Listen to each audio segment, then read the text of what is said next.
ಕರ್ನಾಟಕ ಸರ್ಕಾರ ಮಾನ್ಯ ಮುಖ್ಯಮಂತ್ರಿಗಳಾದ ಸಿದ್ದರಾಮಯ್ಯನವರ ಆಪ್ತರಾದ ಮಾಜಿ ಮೇಯರ್ ಅನಂತು ಅವರನ್ನು ನೂತನವಾಗಿ ಕರ್ನಾಟಕ ರಾಜ್ಯ ಗಾಣಿಗರ ನಿಗಮ ಮಂಡಳ ಅಧ್ಯಕ್ಷರಾಗಿ ಆಯ್ಕೆ ಮಾಡಿರುವುದಕ್ಕೆ ಗಾಣಿಗ ಹಿತೈಷಿ ಬಳಗದ ವತಿಯಿಂದ ಹಾಗೂ ಮೈಸೂರಿನ ನೂತನವಾಗಿ ಗಾಣಿಗ ನಿಗಮ ಮಂಡಳ ಅಧ್ಯಕ್ಷರಾಗಿ ಆಯ್ಕೆಯಾಗಿರುವ ಮೇಯರ್ ಅನಂತು ಅವರನ್ನು ಸನ್ಮಾನಿಸಿ ಗೌರವಿಸಲಾಯಿತು. ಎಲ್ಲ ಭಾಗಗಳಲ್ಲಿ ನಮ್ಮ ಜನಾಂಗದಲ್ಲಿ ಅತಿ ಹಿಂದುಳಿದಿವೆ. ಎಲ್ಲ ಜನಕ್ಕೂ ಒಂದೇ ರೀತಿಯ ನ್ಯಾಯ ಕೊಟ್ಟು ಪ್ರತಿಯೊಂದು ಜನಾಂಗಕ್ಕೂ ಎಲ್ಲ ರೀತಿ ಸಹಾಯ ನೀಡಬೇಕು ಈ ಮೂಲಕ ಕೇಳ್ಕೊಳ್ತಾ ಇದ್ದೀವಿ. Thank you sir. ನಮಸ್ತೆ. ನಮಸ್ಕಾರ.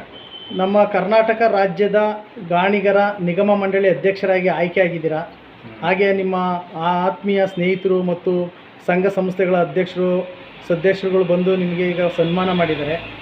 ನಮ್ಮ ಗಾಣಿಗ ಜನಾಂಗದ ಬಗ್ಗೆ ತಾವು ಏನು ಹೇಳೋಕ್ಕೆ ಇಷ್ಟಪಡ್ತೀರಿ ಸರ್? ನಮ್ಮ ಗಾಣಿಗ ಜನಾಂಗ ಕರ್ನಾಟಕದಲ್ಲಿ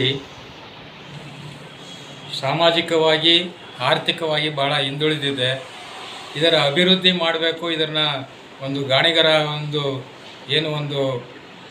ಜನಾಂಗ ಇದೆ, ಅದು ಕುಲಕಸುಬುಗಳೆಲ್ಲ ನಿಂತೋಗಿದೆ. ಈಗ ಅದರ ಬಗ್ಗೆ ಯಾವ ರೀತಿ ನಮ್ಮ ಗಾಣಿಗರ ಒಂದು ಸ್ವಯಂ ಉದ್ಯೋಗವನ್ನು ಮಾಡಿ ಅವರ ಒಂದು ಏಳಿಗೆಗೆ ಯಾವ ರೀತಿ ಶ್ರಮಿಸಬೇಕು ಅನ್ನೋದ್ರ ಬಗ್ಗೆ ನೀನು ಕೆಲಸ ಮಾಡು ಅಂತ ಹೇಳಿ ಮಾನ್ಯ ಸಿದ್ದರಾಮಯ್ಯನವರು ನನಗೆ ಈ ಅಧಿಕಾರವನ್ನು ವಹಿಸ್ಕೊಟ್ಟಿದ್ದಾರೆ.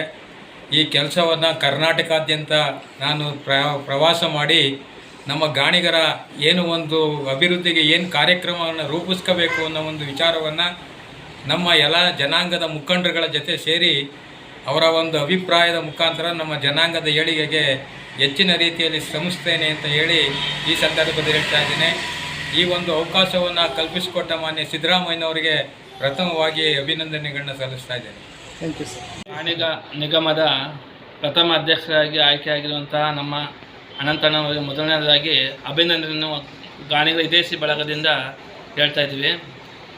ಅವರಿಗೆ ನಾವು ಮೊದಲನೇದಾಗಿ ಹೇಳೋದೇನೆಂದರೆ, ನಮ್ಮ ಜನಾಂಗದಲ್ಲಿರುವ ಕುಂದುಕೊರತೆಗಳು ಒಗ್ಗಟ್ಟನ್ನು ಮೂಡಿಸಲು ಮೊದಲ ಪ್ರಯತ್ನ ಮಾಡಿ ಎಲ್ಲ ರೀತಿಯಲ್ಲಿ ಜನಾಂಗದ ಚಟುವಟಿಕೆಗಳಲ್ಲೂ ಎಲ್ಲ ಮಾಡಿದ್ದಾರೆ. ಇಲ್ಲಿ ತುಂಬ ರಾಜಕೀಯದಲ್ಲಿ ಹಿಂದುಳಿದಿರೋದ್ರಿಂದ ನಮ್ಮ ಅನಂತು ಅವರು ಸುಮಾರು 4 ಸಾರಿ ಈ ಕಾರ್ಪೊರೇಷನ್ಗೆ ಭಾಗವಹಿಸಿ ಮೇಯರ್ ಆಗಿದ್ದರು. ಅದಾದ ನಂತರ ನಾವು ತುಂಬ ಆಸೆ ಪಟ್ಕೊಂಡಿದ್ದು MLC ಮಾಡ್ಬೋದು ಅನ್ನೋದು ತುಂಬ ಆಸೆ ಇತ್ತು. ಆದರೆ ಅದು ಯಾಕೆ ಅವರು ಇನ್ನೂ ಮನಸ್ಸು ಮಾಡಲಿಲ್ಲ. ನಾನು ಮಾನ್ಯ ಸಿದ್ದರಾಮಯ್ಯನವ್ರಿಗೆ ರಿಕ್ವೆಸ್ಟ್ ಮಾಡ್ಕೊಳ್ಳೋದಿಷ್ಟೇ, ಅವರಿಗೆ ಒಂದು ಅವಕಾಶನ ಕೊಡಿ. ನಮ್ಮಲ್ಲಿ ತುಂಬ ಹಿಂದುಳಿದ ಜನಾಂಗ, ರಾಜಕೀಯದಲ್ಲೂ ಹಿಂದುಳಿದ ಜನಾಂಗ ಆಗಿರೋದ್ರಿಂದ ಅವರಿಗೆ ಒಂದು MLC ಸ್ಥಾನ ಕೊಟ್ಟರೆ ಅವರು ಕಟ್ಟುನಿಟ್ಟಾಗಿ ಮತ್ತು ಭಾರಿ ಸ್ವಚ್ಛತೆಯಿಂದ ಅವ್ರನ್ನ ಕಾರ್ಯಕ್ರಮನ ಮಾಡಿಕೊಡ್ತಾರೆ. ನಮ್ಮ ಜನ ಅನುಕೂಲ ಆಗೋದಕ್ಕೆ, ನಮ್ಮ ಜನಗಳು ಅಭಿವೃದ್ಧಿ ಆಗೋದಕ್ಕೆ ಅನುಕೂಲ ಮಾಡಿಕೊಡ್ತಾರೆ ಅನ್ನೋದು ಒಂದು ಆಸೆ ಇದೆ. ಅದಕ್ಕೆ ನಾನು ಕಳಕಳಿ ಮನವಿ ಮಾಡ್ಕೊಳ್ಳೋದು ಸಿದ್ದರಾಮಯ್ಯನವ್ರಿಗಿಷ್ಟೇ, ಅವರಿಗೆ ಒಂದು MLC ಸ್ಥಾನವನ್ನು ಕೊಡಬೇಕು ಅಂಥೇಳಿ ನಮ್ಮ ತುಂಬ ಮನವಿ, ನಮ್ಮ ಜನಾಂಗದ ಮನವಿ ಆಗಿರುತ್ತೆ ಇದು.